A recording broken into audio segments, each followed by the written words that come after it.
do when your entire world turns upside down, when the path you were walking so confidently is suddenly gone?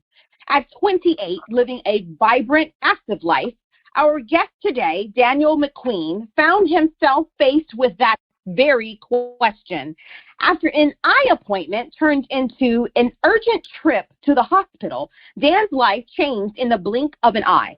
On June 21st, 2014, a brain hemorrhage forced him into a battle for survival, a journey through emergency brain surgeries, a coma, and months in rehabilitation. In the face of overwhelming odds, Dan discovered that there is nothing like a brain injury to refocus the mind and rethink what truly matters. With grit, resilience, and the unwavering support of friends, family, and a caring medical team, Dan not only reclaimed his life, but crafted a powerful message of hope and strength that he shares with audiences worldwide. His strategies to be #better than yesterday remind us of the untapped potential within each of us to overcome, rebuild, and emerge stronger than ever. Join me as we dive into Dan's inspiring story on LifeJack, the Resilience Podcast, where insight meets fortitude, and be prepared to change your perspective. Sometimes life gives us lemons. Sometimes it gives us lemonade. Other times it gives us something entirely out of left field that makes us say, WTF. But no matter what obstacles come, there is most often a way out on the other side, and we are once again victorious. My name is Dr. Rowe, and you are listening to my podcast about resilience. Every guest shares a tragedy to triumph story to give listeners like you the inspiration to push through every single day. Listen now as my next guest shares how they were life-jacked. Hi, Dan. Welcome. Thank you so much for being a guest on my show. How are you? I'm very well, thank you. I got to do my introductions going forward. That was pretty damn good. Well, I try. I mean, you're guest number 85, and I love my show, and I love doing this. So each time I try to make it better than the last. I'm hyped. Let's do this. Absolutely. Now, Dan, for those who may not know you, please tell us a bit about you and your life before everything went awry. Sure. So I just finished a master's in Sweden. I did leadership for sustainability in Malmö, Sweden, a gorgeous part in southern Malmö. It was free for me because I've got a European passport. So I found this little hack where if you can get free education in Scandinavia if you got a European passport. So I decided, you know what, let's do that. Got a master's in Sweden, traveled around the world, and decided, you know what, let's keep this party going in Europe a bit longer. So I moved to London, England. So moved to London in 2021, I'd say. 2012. And got a job in tech working for a company called Hootsuite, so a social media management company.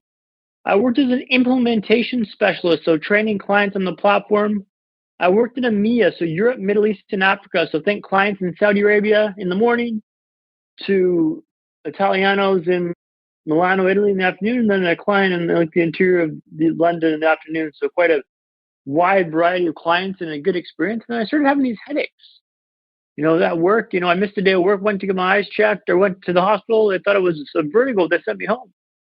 On the way out, they told me I could always get my eyes checked by an optometrist, right? So I think nothing much about this. I'm like, all right, let's take the vertigo medication. On the tube one day, the tube's how you zigzag around London, lumbering towards Notting Hill Gate tube station on the District line. It's a slow roll at the best of times. Headaches were so bad. My vision started to go starry. And I saw stars. It slowly started to fade to black. It was a race to see who could arrive at the station first, me or the blindness. I arrived at Notting Hill Gate tube station, stepped onto the platform, mind the gap, and the lights went out. I couldn't see a thing. I was blind. So I want to ask you, doctor, you're in my shoes. What would you do if in that situation? Honestly, I would freak the hell out. Yeah, that's a good response. That's pretty normal. I think that's pretty spot on there. Yeah. I'll tell you what I did, doctor. I stepped onto the platform and I froze like a statue. I'm like, I don't want to move. I don't want to draw attention to myself. What do I do? What do I do? What do I do? The station's swirling around me, noises, train announcements going off, people brushing past me, and the station's a swirl and a mess. It's after rush hour, right? Wait, so After I have long to ask you. I just have to ask you really quickly. So it really is true that if you lose one of your senses, that everything else becomes heightened. Well, I don't know if it was heightened, but all I could do was listen. So I didn't have any other gauge of what was going on in my world, right? So I could just hear everything happening around me, right? So I'm just listening, like, how am I going to get out of this pickle? Yeah. And after the longest 3 minutes of my life, my vision came back, and I carried on my day. But the next day, I went strong. Wait, hold on. I got to stop you right there. That's all right. So you step off of the tube. You're standing there. You're going blind. You go blind, and you're trying to figure out what's going on around you to try to make sense of everything. And so you just pause, and then for about 3 minutes, you're trying to figure out what is going on, and then your vision returns, and then you just move on with your life. Yeah, I carried on my day. Picked up a microwave from a friend of mine, and did some tasks, and then I'm like, well, tomorrow I should probably go back to A&E. Yeah. So I did. I went back to A&E the next day, a very responsible young man, and I stormed into A&E and told him, what the hell's going on here? I was blind in a tube station in London. This is not normal. Whatever you've diagnosed me with, it's not what I've got, because I couldn't see a damn thing. They ran some more tests, and again, they thought it was vertigo. They sent me home. On the way out, they told me I could always get my eyes checked by an optometrist, which I thought was rather weird, but I'm not a doctor, so let's go with what they recommend. The next day, the headaches were back with a vengeance. I wasn't blinded by the headaches, but I could, the headaches were the pressure was so much in my head. I couldn't handle it. I said, I'm going to get my eyes checked by an optometrist. Mr. Patel was midway through a routine exam when he stopped it. Excused himself in the room and comes back a few minutes later with a sealed envelope, which he hands to me. He told me to go directly to Moorfield's Eye Hospital, which I did. Well, doctor, I'll tell a lie to you just now. I stopped at home first to grab a Jack Reacher book by Lee Child, a phone charger to bite to eat. Then I arrived at Moorfield's Hospital, handed them the envelope. They ran the same test there again. Then escalated me up to Charing Cross Hospital. We're getting somewhere. I'm thinking, this is positive. This is good. Now, it turns out I had a dangerous buildup of pressure in my brain caused from a non-cancerous system of pineal gland. This prevents the fluid in my brain to drain as it normally would, causing the pressure to build up and cause those back to hurt. Turns out I require emergency brain surgery tomorrow. Turns out my world's about to change altogether. So after a frantic back and forth with folks in Canada, the last text message my mom received reads, "I'll see you soon, Mom. Think I'll have a new haircut next time I see you. Love, Dan." Mom's in the airplane to London on June 21st, 2014. I'm on the operating table. Something goes horribly wrong. And I have a massive bleed in the brain hemorrhage. And the cyst bursts when they're up. Mom lands and finds I'm in critical condition. I was in a coma for 4 weeks. I was in unconscious for months after this. Things are pretty dicey, touch and go. When all of a sudden I learned how to walk, talk, and smile again. Wow. So you were excited about trying to go find out what was going on with you when you got the sealed envelope from the optometrist, because I guess you were like, okay, well, maybe I'll make some leadway, right? Am I right? Like you were like thinking, okay, well, maybe I'll finally get some real answers to these headaches and what was going on, right? Like, is that what you were thinking? Especially, yeah. Well, I figured like this looks like it's going to be not like a casual visit to the doctor, so let's go get some lunch, get a book, get a phone charger, load up some supplies, and then go and carry on my day, right? So that's why I stopped at home to get some food. Right. And sure enough, I was there getting a battery of tests. I kept it pretty hush-hush what was happening. Was there overnight, got transferred overnight to the hospital. And then, communicated with my mom over text and Viber and WhatsApp and all this stuff. And then on the operating table, everything went sideways. And just, the cyst, they think the cyst exploded when they operated. The pressure changed, and that caused a massive brain hemorrhage. And I was put in a medically induced coma for 4 weeks. And clinging to life, they used ice blankets above and below me to keep my core temperature down. This led to violent shivering. Family says it's horrible to watch. Hooked up to 13 tubes and hosed him on various things to give me medicine. Alarms constantly went off. His blood pressure spiked, a heart rate too high. They told my parents and family, like, look, he may not make this. This is looking pretty dire right now. And I clung to life in a coma for 4 weeks and then woke up 4 weeks later to my mom, dad, and brother on the bed. I'm trying to talk, but I can't talk because the vocal cords were fried from the tracheotomy they gave me to keep me alive. So give me a pen and paper. They give me a pen and paper and I write down, which I'm sure they're relieved that I could still think and write, correct? That's the brain, right? So get me the hell out of here. And I point at my brother and go, you make this happen. And then just, what do you want me to do, man? I couldn't walk. My leg had atrophied in the coma. I was hooked up to tubes and hoses. I just had a brain hemorrhage. But my first reaction was, leave the hell out of dogs. This looks expensive and I don't want to be in the hospital anymore. But needless to say, he did not heed my request and I was in the hospital for months after this.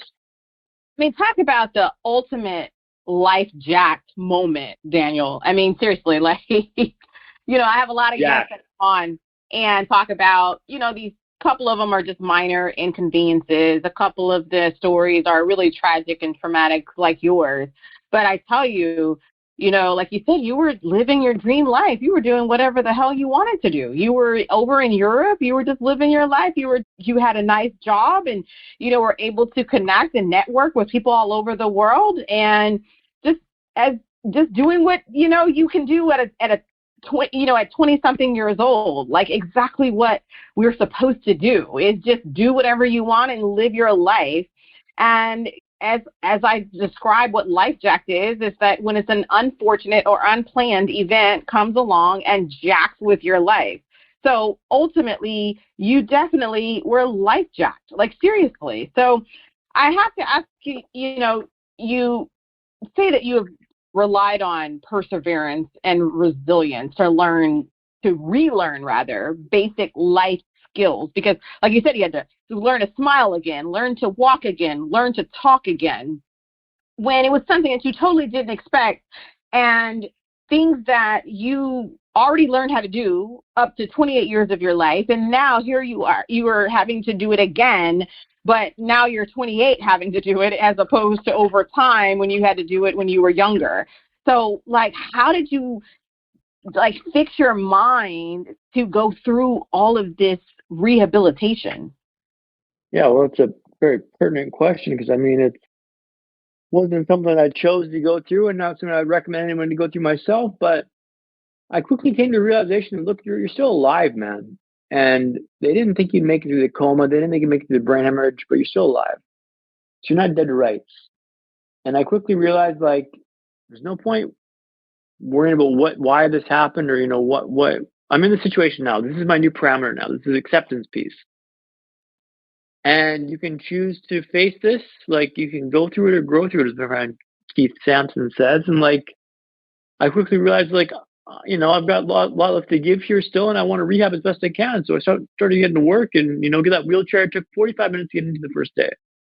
Next week, I tried to make it in 40, then 35, then 30, then 25, then 20. This is full exercise, send, strain, effort to get into a wheelchair in 45 minutes. The next week, I tried to do it in 40. And I slowly started rationing things up. Better than yesterday, something I say in my bio, but like that's really what I use to harness my grit and perseverance to kind of navigate through this process. And like it was difficult, arduous, strenuous, painful. Like it was everything, right? To get me talking again, the nurse, the doctors told my parents, like, he may not be a talker again. His vocal cords look pretty fried. My parents had built a little bit dossier about me, about who Dan is outside the hospital when I was in a coma, to kind of make me more of a person and less of a blob on the bed, which I thought was really helpful to kind of make me more, I don't know if it helped the nurses and doctors and practitioners care for me, but it made me more of a real person. And she read my file and she goes, oh, I'll get Dan talking again. In that file, it said Dan was a big sportsman. He played lots of sports, played soccer, football, hockey, big Canucks fan. So she goes, oh, I'll get him talking again.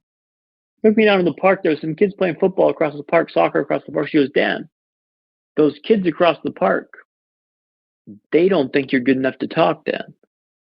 They don't think you're good enough to talk. And I found out pretty quickly that's a trigger for me. And I yelled some profanities across the park. I'll spell you and your listener today, but needless to say, I found my motivation. Proving you wrong was a big part of my life.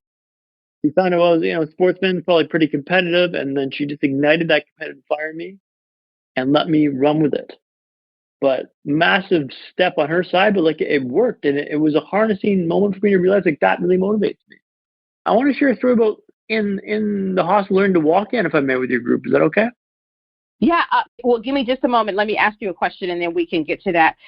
And it seems like you had an incredible support system that surrounded you throughout this process. I mean, you talked about your family, your parents, your brother, friends, doctors, the nurse, right? And even your employer, Hootsuite, which is, spectacular, that they all played a critical role in your recovery.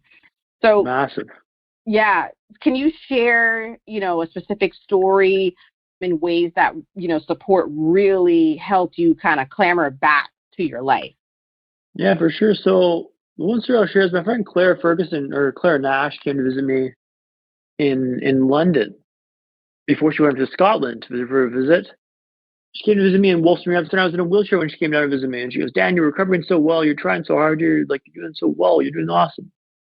Yeah, I can make it look like I'm trying hard, but I knew I could try a bit harder in my vibe, and I can try harder. I can give more. She went to Scotland for a week, and then she came back down on her way out of the country. In that time, I started walking on the Zimmer frame. On Zimmer frame's a four-post walkie you kind of lurch forward on. I wasn't walking unaided, but I was walking without a wheelchair, which was phenomenal. And she goes, "Damn, this is incredible." I wanted to prove her right.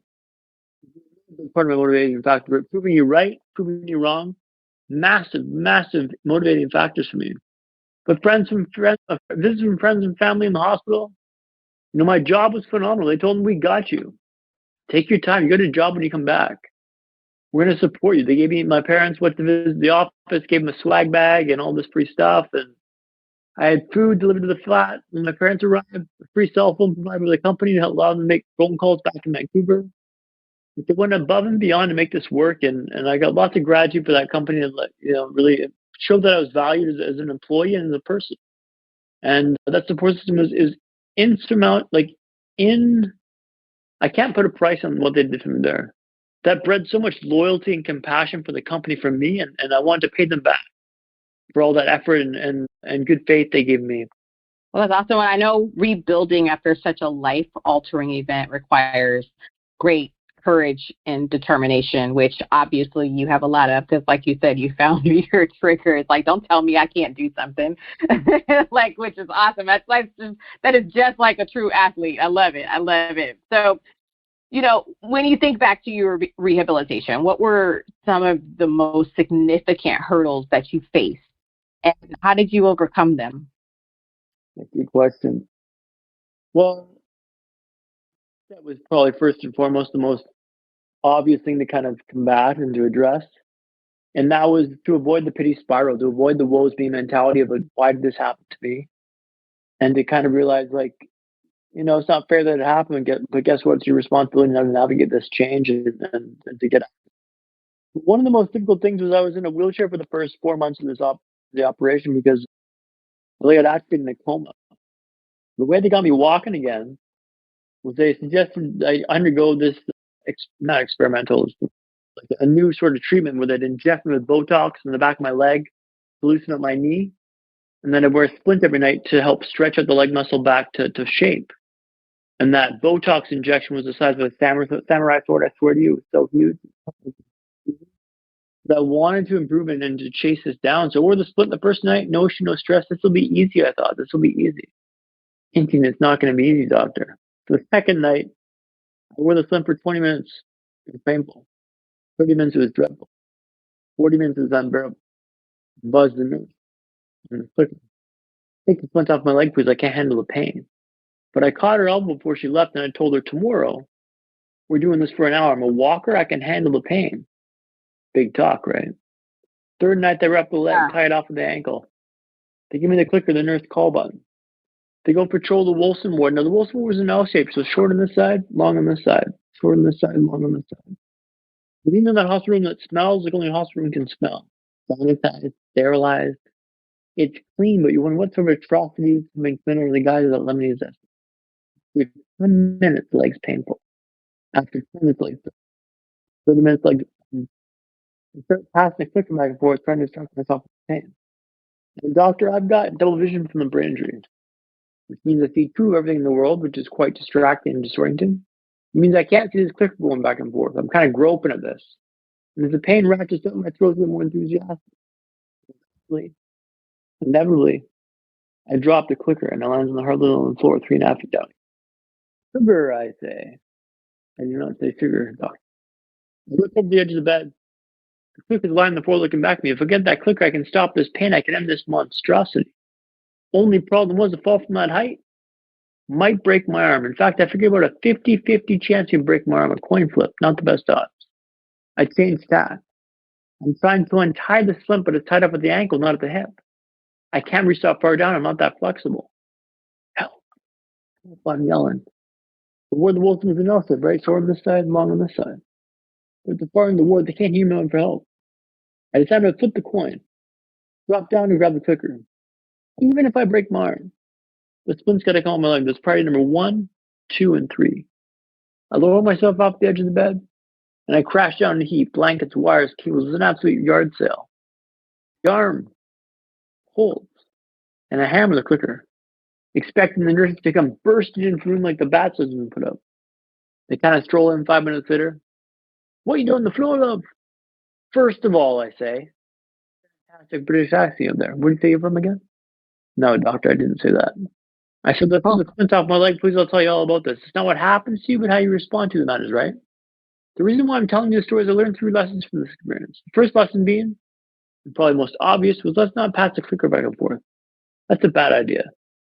Second lesson was let's tie the splint up at the hip, not at the ankle. That way I can untie this should this drop in the future. And the third lesson, and probably most profound, was let's always be solutions oriented from this moment forwards. When things go sideways, which sure as you're born they will, let's focus on a solutions-based approach. How do you resolve your issue? How do you fix your problem? And backtrack from there. That clicker was everything for me. Come hell or high water, I was getting that clicker. And I was willing to risk breaking the arm to get it because that was so excruciatingly painful. I was willing to risk it, which is probably a poor move in hindsight, but my arm didn't break and I got the clicker off, or I got the clicker, so it worked out in the end, but it was definitely a roll of the dice, that's for sure. Well, trying to get the clicker, I can see is one of the strategies that you used in rehabilitation. And like you said, it wasn't fun, but it was something you had to do. But you've also spoken about using other tools through your recovery process. So what are some strategies or life hacks, if you will, that you have found to be the most effective in a recovery process or a rehabilitation process such as yours? Yeah, well, I've got a number of hacks that I've kind of created out of necessity. One in London that I use quite a lot was called icebreakers. So let me spell it out for your group because it's a bit confusing if I don't explain it for your group. Icebreakers. So like think of an icebreaker going through the Arctic, right? Cracking the ice. In London, it's quite a busy city. Have you been to London, doctor? I have not. Okay.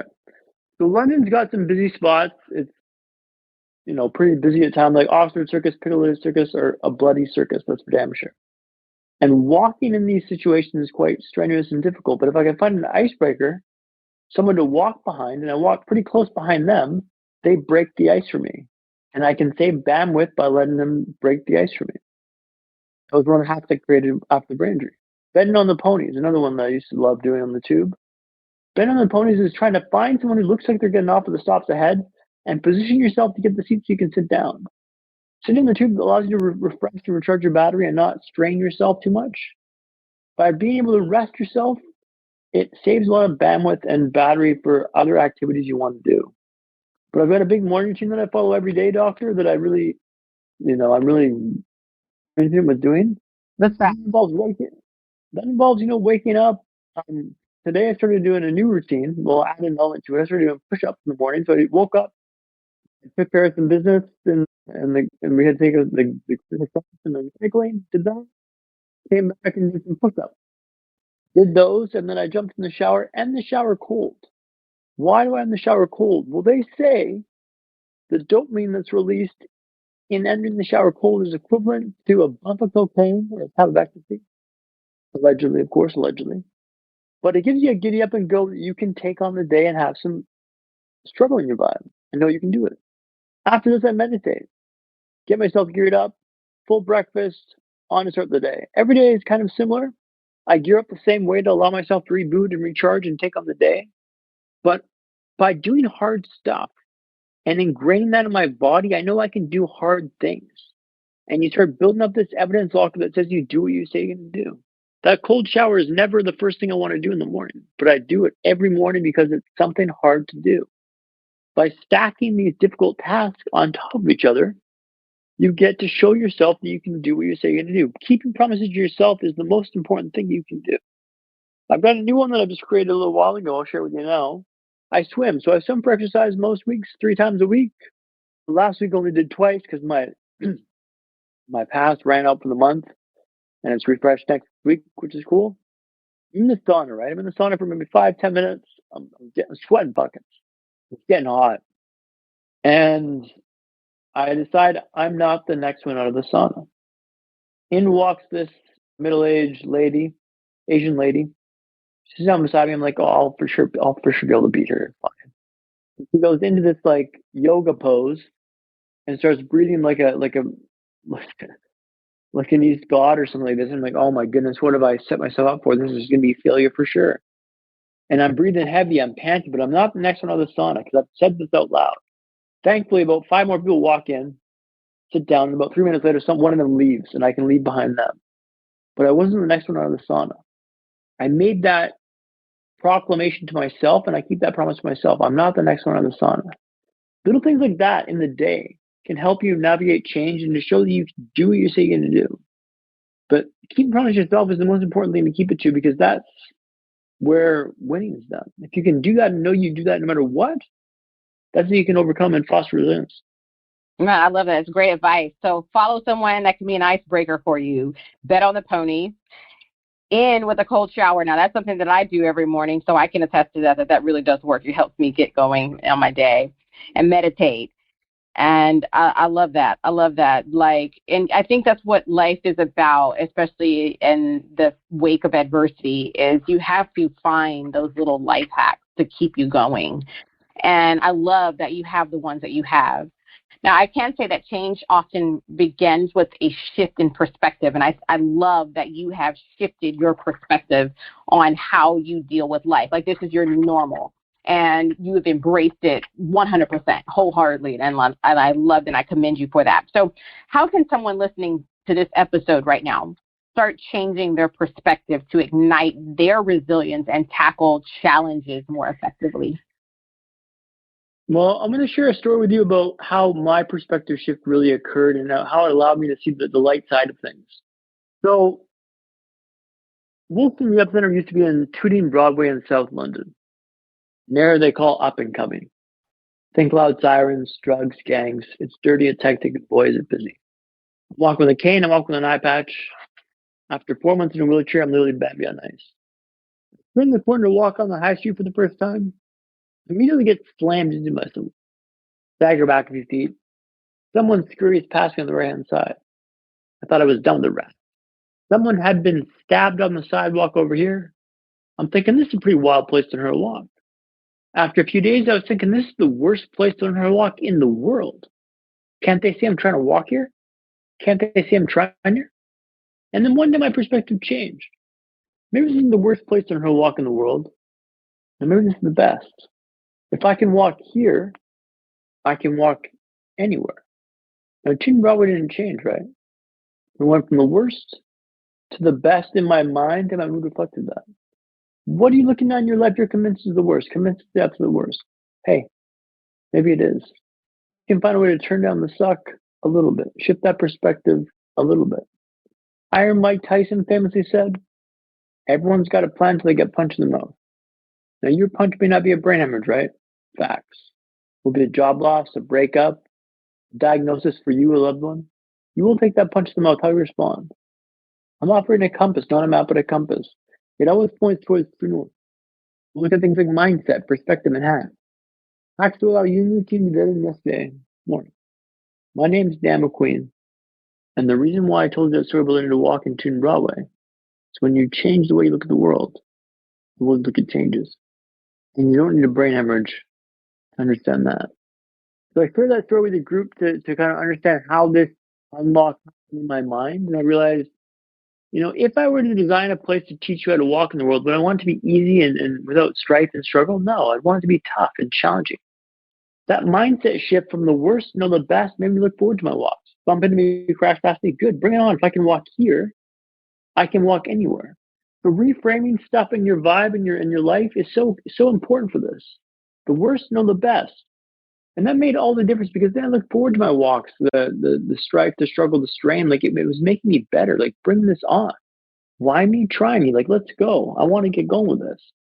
And I've taken that lesson and cascaded that into my life with everything. I lost my job 2 years ago from Hootsuite. Part of a corporate restructuring, lost my job. Part of a wrong side of a spreadsheet, lost my job. I was talking to my brother. He goes, Dan, knowing you, this would be a minor hiccup. And it was because I've been able to shorten the time to acceptance. Acceptance is the most important step to navigating change and adversity. And that slaps for people because acceptance is like, you don't know my story, Dan. I'm not going to accept this. Hey, that's fine. You keep doing you. I'm telling you from a point of fact, you cannot improve something unless you accept it. I've got a new keynote that I'm working on now called AAA Framework, Acknowledge, Accept, and Adapt. Let me walk you through the process here. So acknowledge. That's the head. Hey, Dan, you had a brain hemorrhage. Being told this, on the bed, I was a bit of a stun gun, didn't really fully understand this, but I acknowledged it. Accept is the heart. This is where the real acceptance occurs. You got to kind of feel it, own it, and just realize this is your new parameters. And the third one is adapt. And this is the empowerment piece. How are you going to adapt to fit your new parameters after you accept it? But if you can walk through acknowledge, accept, and adapt, you can navigate change and navigate adversity in any sort of capacity. But the acceptance piece, the heart piece, is so key because you got to really feel it. You got to really believe it. And you got to navigate and adapt to it to make through these difficult things. And that can be anything. That can be a job loss, a breakup, a car accident, a school issue. Like there's stuff in life that's going to happen, but if you can follow that framework, you can navigate change and effectively come to the other side. Wow. I love that you said acceptance is the most important step to navigating adversity. That is so true. And I think it's absolutely fantastic that you do have this framework that you are developing. It's truly fantastic. Thank you, Dan. Your story is a testament to the power of the human spirit and the incredible potential we have to rebuild and rise stronger than before. Thank you so much for sharing your journey on this episode today and for inspiring countless others to be #better than yesterday. To our listeners tuning in, I hope Daniel's words have sparked a new perspective on resilience and how to harness it in the face of adversity. Remember, the tools and strategies are within your reach, and every step forward is a step towards achieving your goals. So, Daniel, how can listeners find and connect with you? Yeah, thank you so much, Doctor. So MacQueen Dan, MacQueen, Dan.com. And I'm MacQueen Dan across the socials. And you can inquire there as the speaking stuff or listen to me on podcasts or follow me on Instagram. Go for there and go for broke. Thank you for your time, Doctor. Yes. Do you have any last words of encouragement for the listeners? Better than yesterday is what you want to accomplish and achieve. I'm having a tough time. Okay, be better than yesterday. I used to walk for blocks in London. Walk for, 1 block, 2 blocks, 3 blocks, 4 blocks. I'd ramp it up, ratchet things up. Better than yesterday is what I adhere to and I preach. So better than yesterday is what I give your group. Wow, Dan, thank you again. I just want to wish you and your family nothing but blessings and abundance. Thank you for being a guest. Please take care. Appreciate you. Daniel MacQueen, everyone. Be sure to join me next time for more uplifting stories and insights on resilience. Until then, keep pushing forward, embrace the journey, and remember that every setback can lead to a greater comeback. Dr. Rowe, signing off.